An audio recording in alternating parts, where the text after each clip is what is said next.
Bayaqlar Zoom yarımçıq qaldı, bitdi.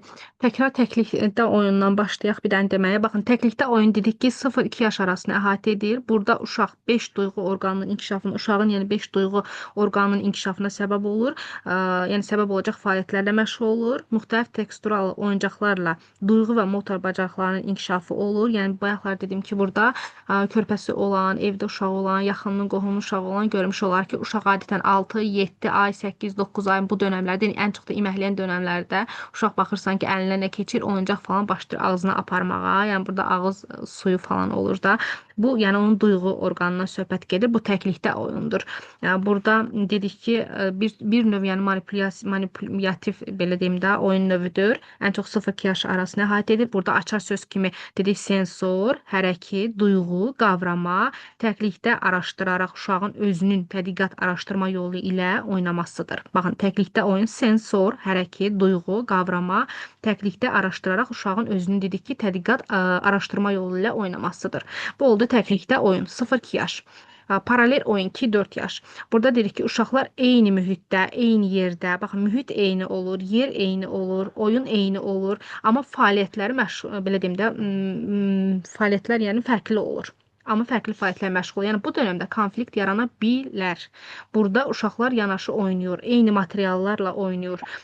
Hər kəs öz oyununa fokuslanır. Burada Lego ola bilməz. Gəlinci, tikinti bloku dedik ki, olur. Bir dəqiqə o bir qrupa deyəsən linki göndərməmişəm. Bircə dəqiqə gözləyin. Yadımdan çıxıbdı.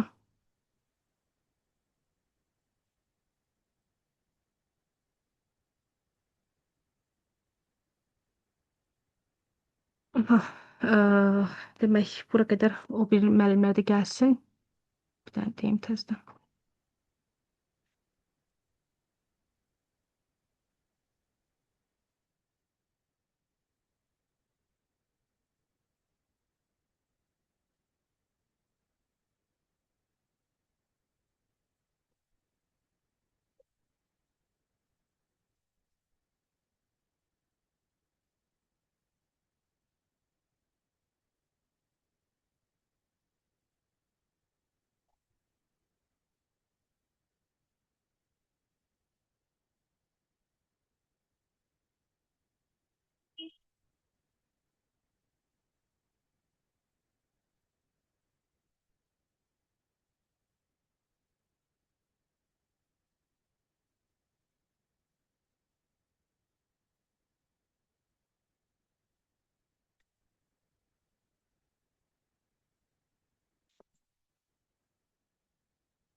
Aha, mən bayaqlar danışmışam, digər qrupa yadımdan çıxıb linki atmamışdım. İndi təzədən bir də belə deyim.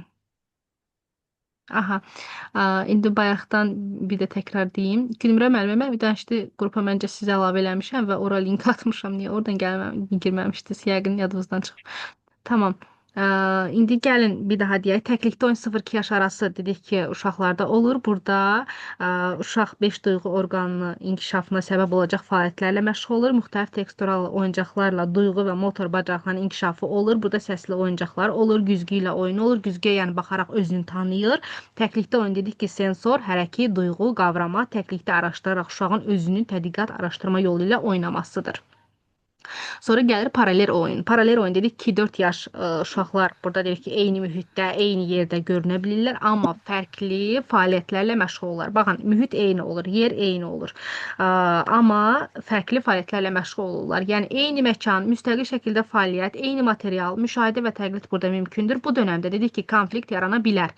Burada uşaqlar yanaşı oynayır, eyni materiallarla oynayır. Belə deyim, hər kəs öz oyununa fokuslanır. Burada Lego ola bilməz.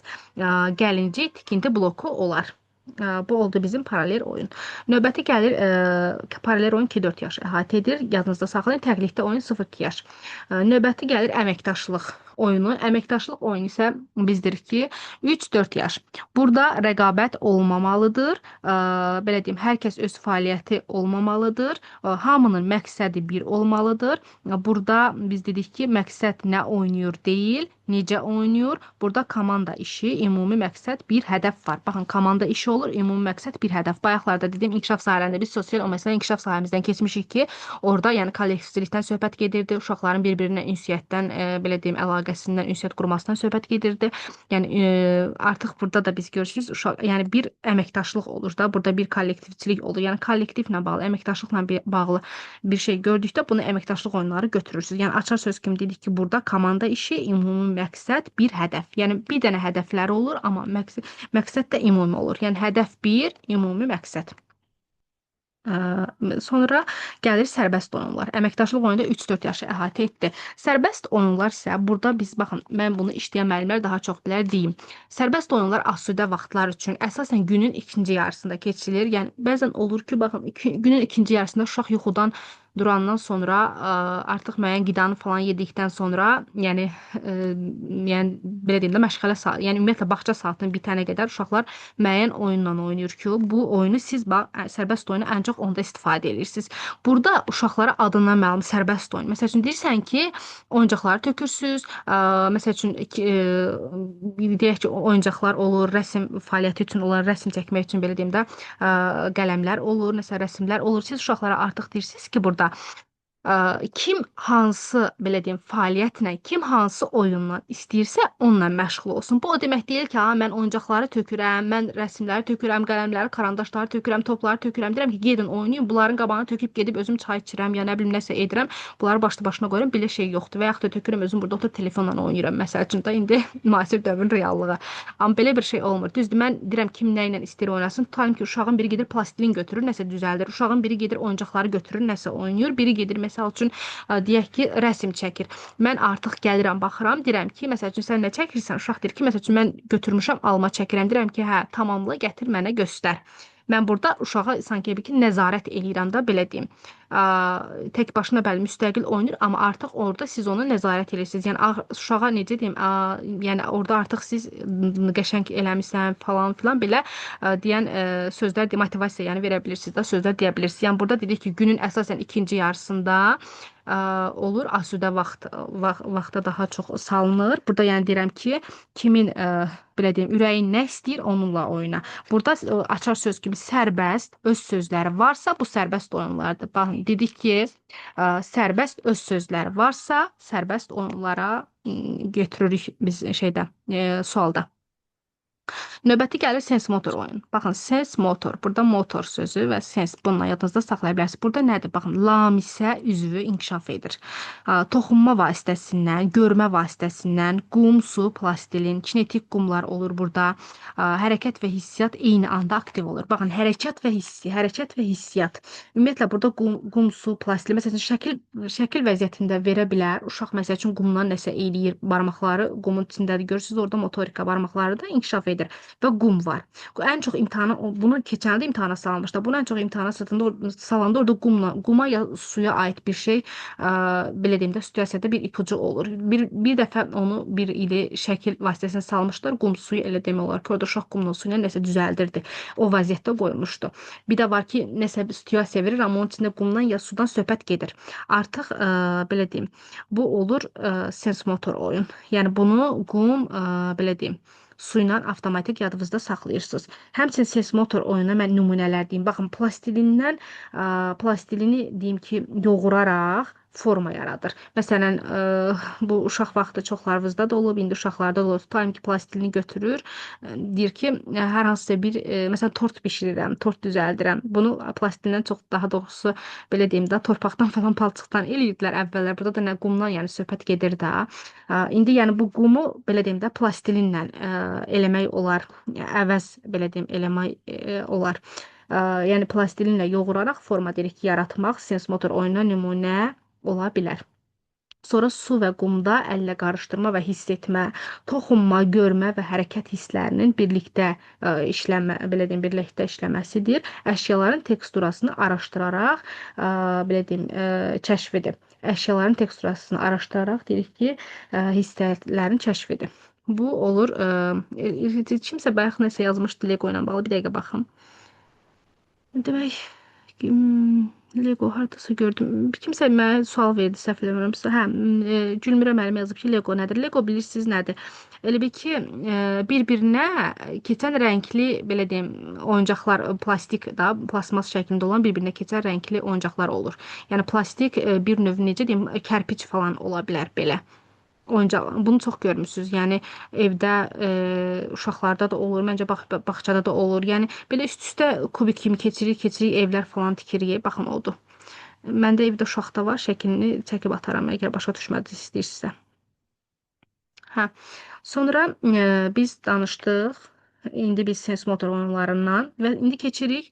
Demək, sens motor oyunlarının bir də onu deyim ki, dedik ki, lamisə üzvü burada inkişaf edir. Toxunma vasitəsindən, görmə vasitəsindən olur. Qum, su, plastilin, kinetik qumlar, hərəkət və hissiyat eyni anda aktiv olur.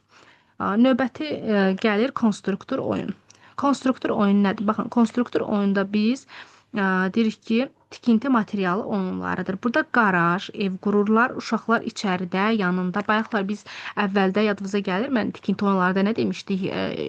Aşağı, yuxarı, sağa, sola, səmtləşmə. Baxın, burada da bir növ uşaqlar deyir ki, içəridə, yanında, xəttkeş, simmetriya kimi anlayışları öyrənirlər konstruktor oyunda. Burada açar sözləri deyirəm. İntellektual keyfiyyət, idraki, sosiallıq, əməkdaşlıq, təxəyyül, yaradıcılıq olur. Baxın, açar sözlər intellektual keyfiyyət, idraki, sosiallıq, əməkdaşlıq, təxəyyül, yaradıcılıq olur konstruktor oyunda.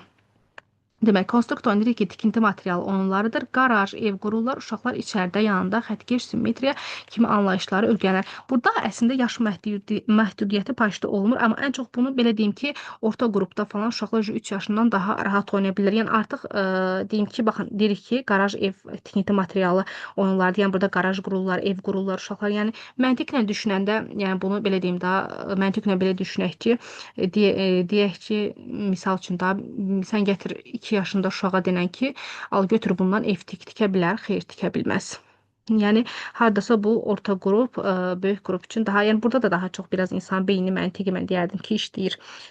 Çünki xəttkeşdir, simmetriyadır, bu kimi anlayışları biz dedik ki, burada uşaqlar öyrənir. Artıq xəttkeşi necə deyim, 2 yaşlı uşağa siz xəttkeşi öyrədə bilərsiniz, yəni göstərə bilərsiniz, yəni uşaq başa düşməz, axı o xəttkeş nədir və yaxud simmetriya deyə bilərsiniz ki, bunun bu tərəfi baxın əyridir, bu tərəfi falandır, amma belə simmetriya tam olmalıdır deyə bilmərik, axı biz bunu 1-2 yaşlı uşağa.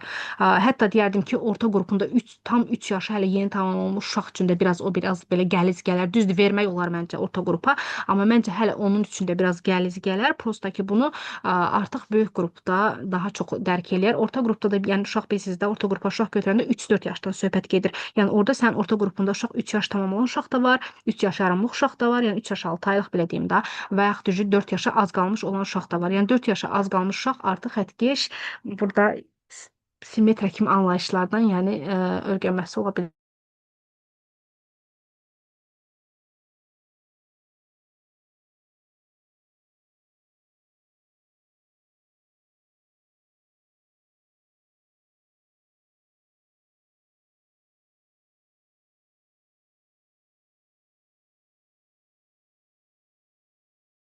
Aha, üzürlüsən. Demək, sonra gəlir, burada biz dedik ki, bir dənə açar sözləri bir daha deyirəm. Səs getməmişdi, səsi mən bağlamışdım.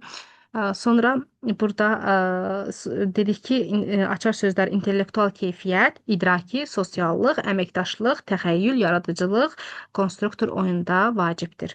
Növbəti sujetli, rollu oyun. Sujetli, rollu oyun isə burada dedik ki, yamsılama var, obrazlara girmə var, bədən dilində düzgün istifadə var, jest, mimika, empatiya, xəyali olaraq obrazları canlandırmaq var. Yəni burada xəyali olaraq obrazları canlandırırsa rollu oyundur. Baxın, bu sözü yadınızda saxlayın. Xəyali olaraq obrazları canlandırmaq. İndi mən gələcəm simvolikə, buna oxşar cümlə orada deyəcəm. Qarışdırmayasınız deyə bunu yadınızda saxlayın. Baxın, xəyali olaraq obraz. Xəyali bir də obraz sözünü yadınızda yəni saxlayın. Sonra gəlir ki, burada biz deyirik ki, simvolik oyun. Bu süjetin rol oyunu idi. Bir daha deyirəm, yamsılama, obrazlara girmə, bədən dilindən düzgün istifadə, jest, mimika, empatiya, xəyali olaraq obrazları canlandırmaq rollu oyun. Və gəlir simvolik oyun növbəti. Simvolik oyun nədir? Simvolik oyun dedik ki, simvolik əşyaları dedik ki, simvolizasiya kimi, belə deyim də, xəyali olaraq canlandırmaqdır. Görürsüz, orada da dedik ki, biz bayaqlar xəyali olaraq canlandırmaq, yəni sujeti rol oyunda da dedik ki, xəyali olaraq obrazları canlandırmaq. Burada da dedik ki, xəyali olaraq canlandırmaq. İndi burada nədir əsas diqqət deyəcəm. Burada simvolik oyunda uşaqlar obrazları deyil, əşyaları canlandırır. Görürsüz, obraz, əşya. Bu sözü yadınızda saxlayın. Obraz sözü, yəni xəyali canlandırmaq eyni cümlədir. Sadəcə birində obrazdır, birində əşyadır. Baxın, simvolik, o bayaqlar Gülmürə müəllimə deyəsən deyirdi ki, burada siz qarışdırırsınız simvoliklə bunu. Yəni çox diqqət edin. Demək, xəyali obraz canlandırıramsa da rollu oyundur. Amma xəyali olaraq deyirəm ki, burada uşaqlar, yəni obrazları deyil, xəyali olaraq əşyaları canlandırıramsa da bu olur simvolik oyun. Aydın oldu mu? Və indi simvolik oyunun biz deyirik ki, 2 dənə növü var. Bir var dramatik simvolik oyun, bir var konstruktiv simvolik oyun. Dramatik simvolik oyun nədir? Dramatik simvolik oyun deyirik ki, bax, belə bir misal çəkim. Məsələn, deyirəm ki, əlində var qələm. Uşağın əlində var qələm.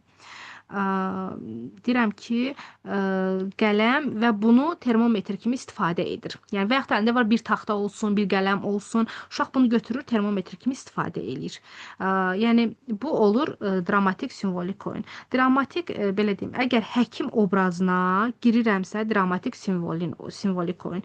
Məsələn, belə bir şey deyim sizə, burada bir uşağın yaradıcılığı olur. Görürsünüz, o qələmi götürdü, nə kimi istifadə elədi? Termometr kimi istifadə elədi. Uşağın yaradıcılığından söhbət getdi. Və yaxud adi, deyək ki, uşaq məsəl üçün başına hər hansısa bir, məsəl üçün qazanı götürür və yaxud, nə bilim, evdə süzgəc olsun, bir şey götürür başına, artıq onu qoyur, papaq kimi istifadə eləyir. Bu uşağın yaradıcılığına irəli gəldi, düzdürmü? Bu oldu dramatik simvolik oyun. Yəni, dramatik simvolik oyunu bir də necə yadınızda saxlayabilirsiniz? Yəni, gördünüz ki, orada uşağın, necə deyim, elə ki, uşağın burada yaradıcılığı, kreativliyi var. Uşaq bayaqlar dediyi qazanı başına papaq kimi qoydu, istifadə elədi, süzgəci başına papaq kimi qoydu, istifadə elədi. Yəni, hər hansısa bir, belə deyim, obrazı canlandırır, bir oyunu canlandırır və o başına, yəni, başlayır ki, bunları qazanı, süzgəci papaq kimi qoyur, istifadə eləyir və bu olur dramatik, bizim dramatik simvolik oyun. Yəni, burada yaradıcılıqdan, belə deyim, kreativlikdən söhbət gedir.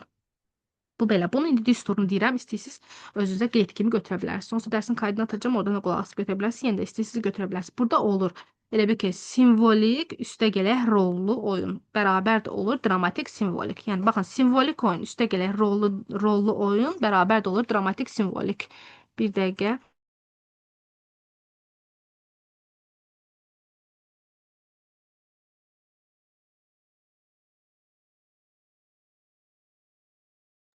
Aha, baxın, dedim düsturunu. Simvolik üstəgələk rollu bərabərdir dramatik simvolik olur. Bu olur bizim dramatik simvolik oyunun düsturu. Yəni, burada bir dənə bu cümlə yadınızda saxlasanız, baxın, bayaq da dediyim nümunə.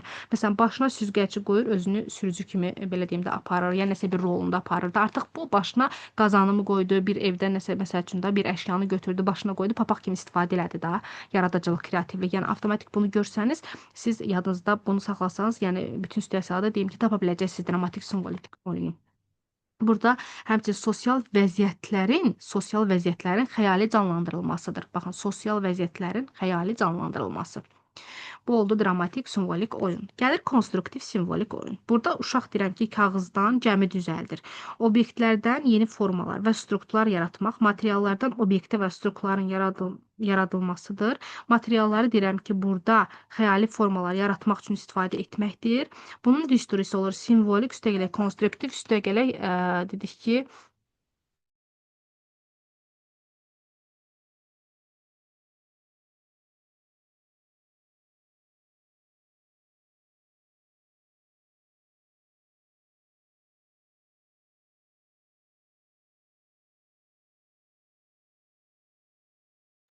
üzrlü sayın. Burada isə düsturumuz olur bizim simvolik, üstəgələk konstruktiv, olur konstruktiv simvolik oyun. Demək, dramatik simvolikdə oldu. Simvolik üstəgələk rollu oldu bu dramatik simvolik. Konstruktiv simvolikdə isə oldu simvolik üstəgələk konstruktiv. Bu da oldu konstruktiv simvolik. Və konstruktiv simvolik oyunda, məsələn, dedik ki, mən dediyim, məsələn, kağızdan gəmi düzəldirəm və ora mən sujet əlavə edirəmsə əgər, baxın, gəmini düzəltdim kağızdan və ora sujet də əlavə edirəmsə, bu olur konstruktiv simvolik oyun. Demək, dedik ki, konstruktiv simvolu mən bir neçə sizə nümunələr deyim ki, avtomatik, ümumiyyətlə, nümunələrin adam yadına çox yaxşı qalır. Yəni, mən özüm belə öyrənirəm. Yəqin ki, məncə, düşünürəm ki, hər kəsdə nümunələr daha yaxşıdır yadda qalmaq üçün. Demək, konstruktiv simvolikdə deyirik, bax, 3-4 dənə nümunə deyəcəm. 1. Deyirəm ki, burada qutular, belə deyim də, qutular, korobkalar, bunu ev kimi, yəni istifadə edir, ev kimi istifadə etməkdir. Yəni, uşaq baxırsan ki, hər hansısa bir korobkadan falan ev kimi istifadə edir. Həqiqətən mən evdə öz uşağımda da görmüşdüm, bəzən korobkanın o yaş dönəmlərində gəlib içinə girib örtüb ki, mən burada yatıram, bura mənim evimdir. Yəni, onu ev kimi istifadə edir. Bu olur konstruktiv simvolik oyun. Və yaxud taxta bloklarla şəhər maketi qururlar. Sonra burada əşyaların simvolik funksiyalarından istifadə edirlər. Məqsəd tikinti və planlamanı öyrətməkdir. Baxın, məqsəd tikinti və planlamanı öyrətməkdir. Bura qədər indi bir dənə də başdan opşu deyək. Onunla da dərsimiz yekunlaşsın. Demək, oyunlar haqqında tanış olduq. Biz dedik ki, oyunların xarakterinə, yəni cümlədə xarakteri görə bilərsiniz, məzmun görə bilərsiniz, rəngarəngliyi görə bilərsiniz, ümumi deyə bilərsiniz ki, oyunların 2 növü var. Yaradıcı oyunlar, qaydalı oyunlar. Yaradıcı oyunların qurucusu uşaqdır. Burada yaradıcı oyun dedik ki, uşaqların şəxsi təxəyyül, ideya və özün dünya görüşlərinə əsasən, öz marağına əsasən, öz zövqünə əsasən belə deyim, yaradırlar. Yaradıcı oyunlar tikinti quraşdırma, dramlaşdırmış oyunlar, süjetli rollu oyunlar olaraq 3 yerə bölünür. Tikinti quraşdırma dedim odur ki, burada əsasən bloklarla evlər tikir və bu uşaqların yaradıcılıq və məkan düşüncəsini inkişaf etdirir. Alt, üst, aşağı, yuxarı, özünə səmtləşmə, əşyaların bir-birinə olan səmtləşməsi kimi riyazi biliklərə yiyələnirlər. Bu oldu tikinti quraşdırma oyunu. Növbəti dedik ki, gəlir dramlaşdırma. Dramlaşdırma isə real həyati situasiyalardan dramatik formada canlandırma edirlər. Pərdə olur, səmtləşdirmə, səhnələşdirmə olur, dekorasiyalar olur. Sujetli rollu oyunlar isə burada dedik ki, sosial bacarıq, empatiyanın inkişafı, yaradıcılıq və təsəvvür genişlənir. Real həyati situasiyalardan götürülən təqidlər fərdi kollektiv olaraq uşaqların iştiraki, psixoloji, sosioloji, emosional inkişaf üçün vacibdir. Sonra gəlir qaydalı oyunlar. Qaydalı oyunlar isə 2 yerə bölündü. Mütəhərrik oyunlar və didaktik oyunlar. Mütəhərrik oyunlar öz növbəsində mən özüm 2 yerə onu parçalayıram. Bir var qaydalı mütəhərrik, bir var didaktik elementli mütəhərrik. Qaydalı mütəhərrik odur ki, burada deyirik ki, milli folklor, xalq yaradıcılığı, nəsildən nəslə gələn oyunlar olur.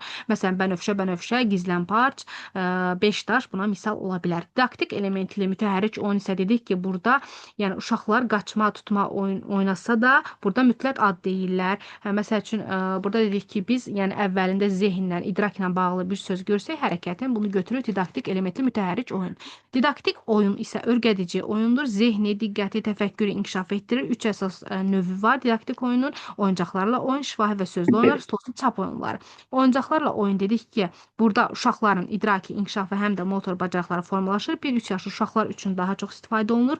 Məsəl üçün dedim ki, rəngləri tanımaq üçün rəngli oyuncaqların sıralamasıdır. Şifahi və sözlü oyunlar tapmaca, qafiyə, düşünmə, yaddaş, yüksək fəallıq yaradır. Uşaqda daha çox 5-7 yaş uşaqlar üçün istifadə olunur. Stol üstü çap oyunlar isə dedik ki, daha çox 3-6 yaş, 4-6 yaş uşaqlar üçün uyğundur. Burada çapla oyunlardır, oyun kartları olur. Uşaqda diqqət, məntiq şəkilləri bir-birlə uyğunlaşma olur. Domino falan buna misal ola bilər.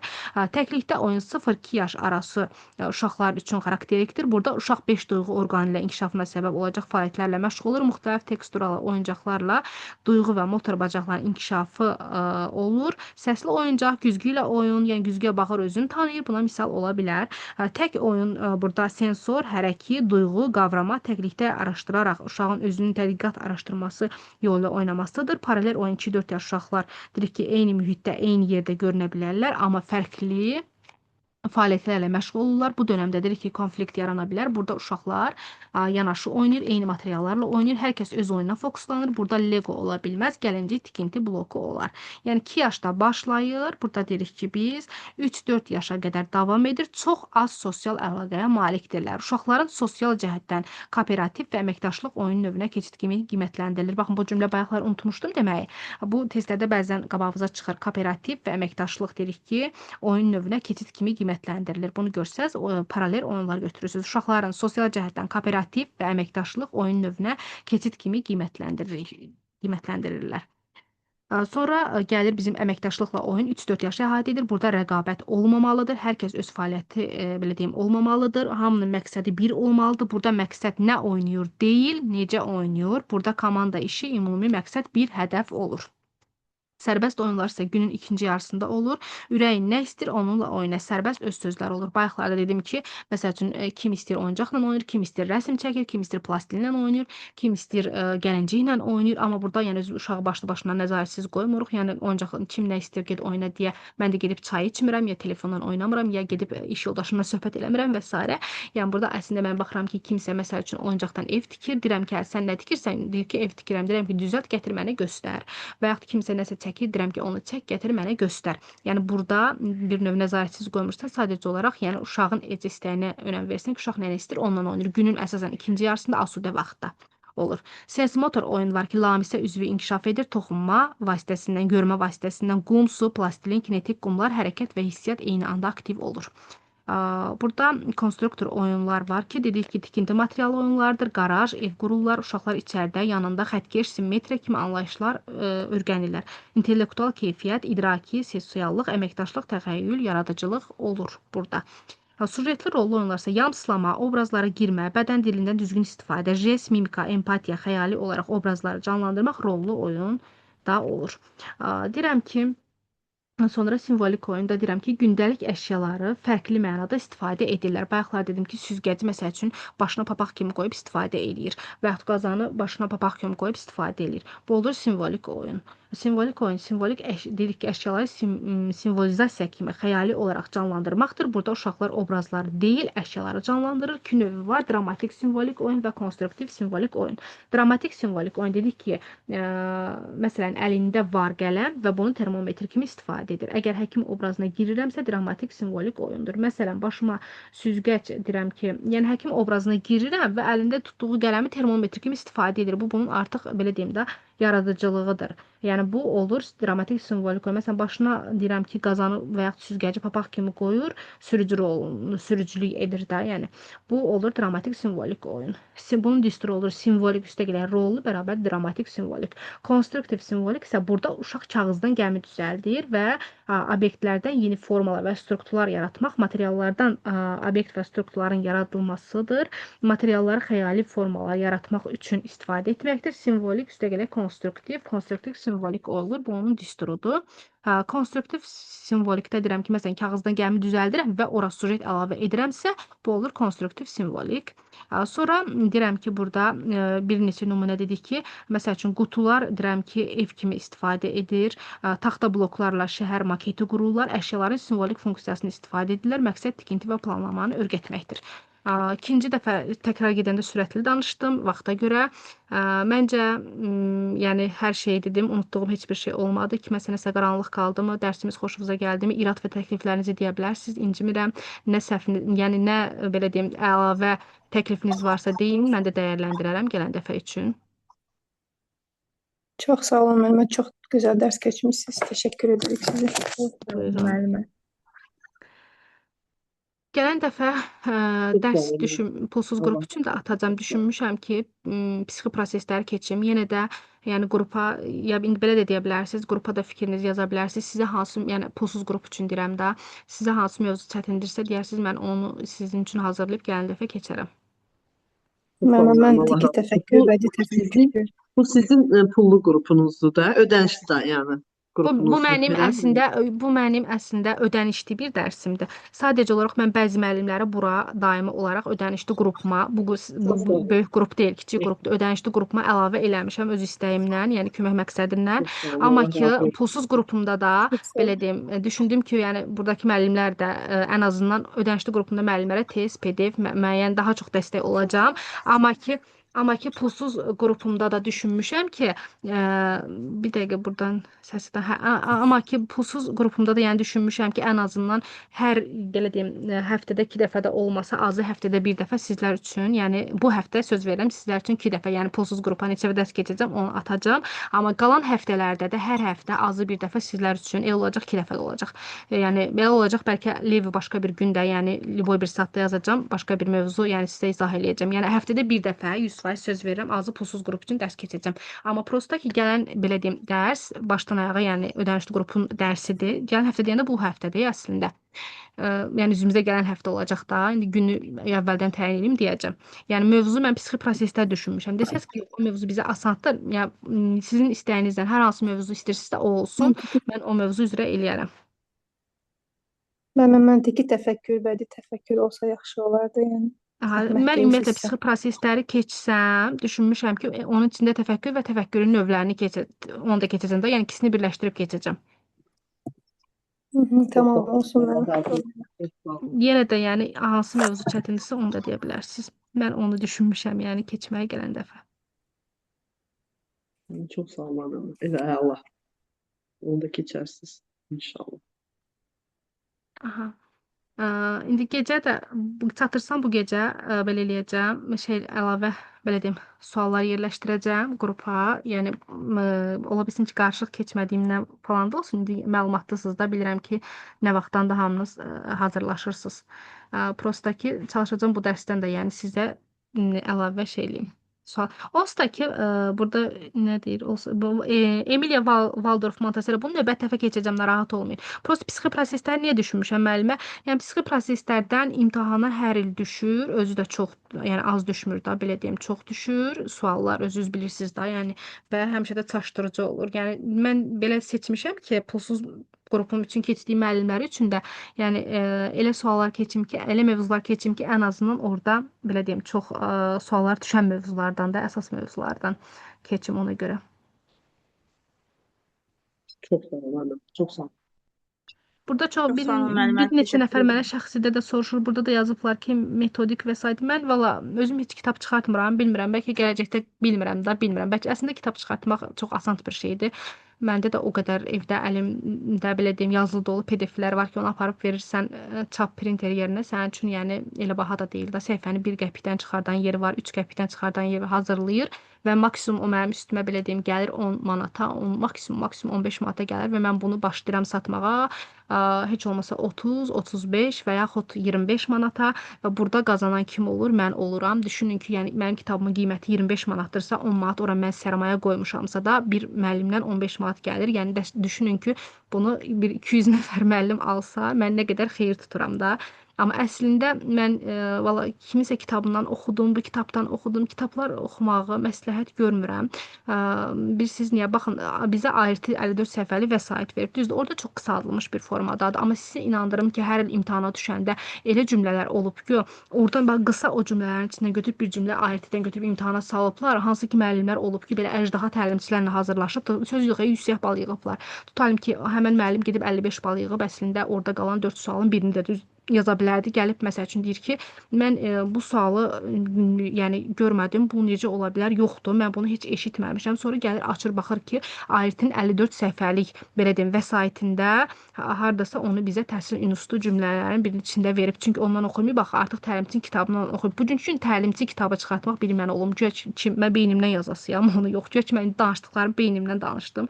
Yox, mən də müəyyən vaxt yəni universitetdə oxumuşam, pedaqogikadır, psixologiya müəyyən növləridir. Bunların hamısını düzdür universitet vaxtı keçmişəm, öyrənmişəm, amma yəni pedaqogika indi çoxunuz ali, çoxunuz kollec təhsilisiz. Yəni mən də müasir dövrdə belə deyim 2017-ci ildə bitirmişəm universiteti. Yəni pedaqogikanın bir çox növlərini, yəni pseudo pedaqogikadan tutmuş, ümumi pedaqogikadan tutmuş hamısını keçmişəm də, həmçində psixologiyanın, yəni bütün növlərini keçmişəm. Yəni amma orada hər kitabdan bir cümlə, bir kimdi götürüb o boyda kitabları qabağına qoyub oxuyan. Yəni universitet vaxtında müəyyən material beynimizdə qalan, yaddaşımızda qalan var. Amma məsəl üçün bütün təlimçilər nə edir? 54 səhifəni götürür, qəşəng kopyalayır, qoyur kitabın içinə. Bir iki cümlədə bir 3-4 dənə, 5 dənə cümlə pedaqogikadan oradan buradan əlavə edib, bir dənə fikir versəz, alıb baxsaz, görərsiniz ki, bütün təlimçilərin kitabı cümlə və cümlə 90% eynidir.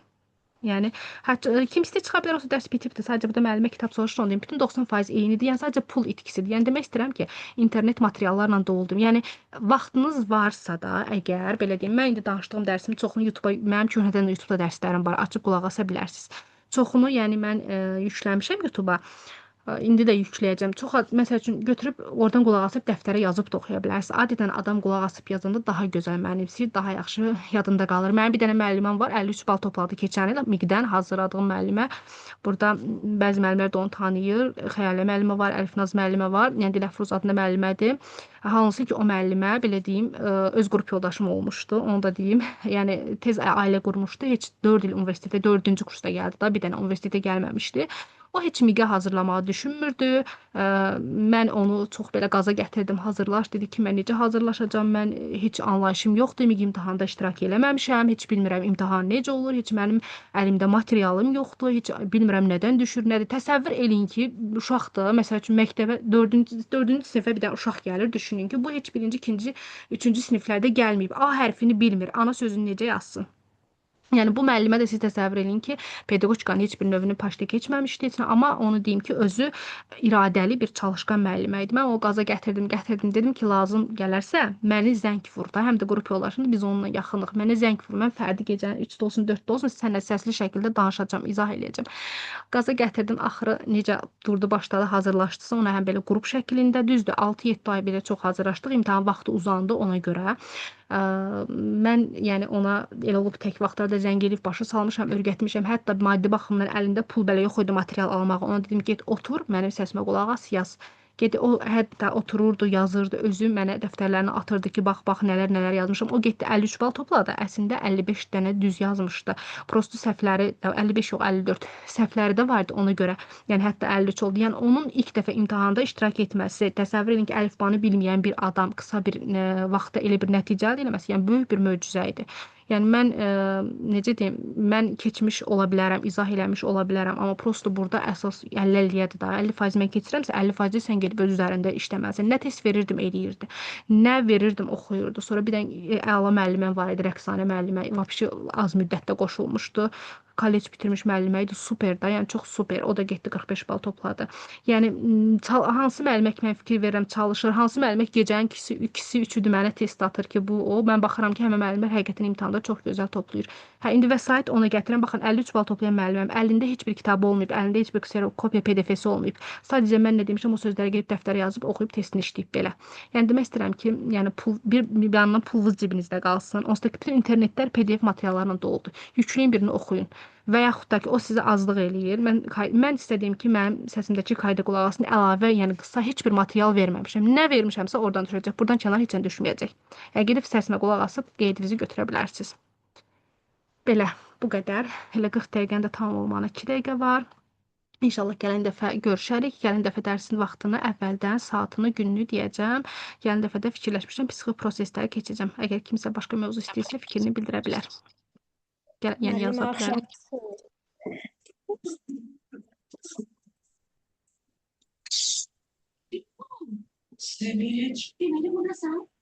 Axşamınız xeyir olsun yenə də müəllimə. Axşamınız xeyir. Mən o məşğələlərdə mən çox zəifəm müəllimə. Onları da inşallah Yəni çəkəcəyik. Onsuz da bu bizim birinci dərsimizdir. Hə, inşallah. Səsim gəlir. Gəlir. Müəllimə, mən bayaq siz dediyiniz kimi əvvəl mən özüm hazırlaşmışdım da, sizə şəxsi də yazmışdım ki, 2 ay özüm hazırlaşa 41 düz yazmışdım, səhv düzmə apardı, 38 qaldı da. Bax, siz dediyiniz kimi təlimçilərin səslərinə qulaq asırdım, araşdırdım, özümə bir qəşəng qalın dəftər tutmuşdum. Ona bütün qeydlərimi özüm anlaya biləcək şəkildə həm loru dildə, həm elmi dildə yazırdım. Əzbərləmirdim, başa düşürdüm. Belə 2 ay hazırlaşdım, 38 bal topladım. Sadəcə olaraq keçid 40. Ona görə mən şey eləmədim. Bax indi yenə özüm elə hazırlaşıram. Siz qabağıma çıxdınız deyə sizə qoşuldum da. İndi özümün qarşıma məqsəd qoymuşam ki, inşallah ki 50-dən yuxarı yığmaq istəyirəm. İnşallah ki bu il nəticəmiz çox yüksək olar. Mənim əlim düşərlidir. Onu deyim ki, mənə ilk dəfə qoşulan İnşallah. müəllimlərim olub, hamısı da gedib, hansı ki deyiblər ki, "A, mən qorxuram, ilk dəfə imtahan verəcəm." Gedib yaxşı nəticə toplayıblar. İnşallah çünki Diaqnostikdən də keçən il 2 dənə müəlliməm var idi. Onlar da elə idi həmçinin. Gəncədənəm. Sizlə əlaqə saxlayıb hətta sizə belə deyim, şirinlik belə Yox, belə mənə heç nəyə ehtiyac yoxdur, narahat olmayın. Əsas odur ki, gedin yüksək nəticə toplayın. Yəni mənim adıma siz inanın ki, vaxt da qurtarır. Bəziləri haqqı itirir da. Bir nəfər də var idi ki, o getdi 45 bal yığdı, halbuki o vapşı 0 idi da. İnanın ki, o mənim haqqımı itirdi, amma mən onu müsahibə hazırlamadım da. Getdi müsahibədən kəsildi. Bugünkü gün hələ üzü yoxdur ki, mənə müraciət elə ki, mənə hazırla da. Bir qəpiksiz mən onu hazırlamışdım. O da mənim qrup yoldaşım idi. Prosta ki, artıq gördü ki, mən başa düşdüm da. Mən yəni nəyəm də sənin üçün. Yəni 45 bal yığandan sonra özünü elə apardı ki, bu o balı özü yığdı.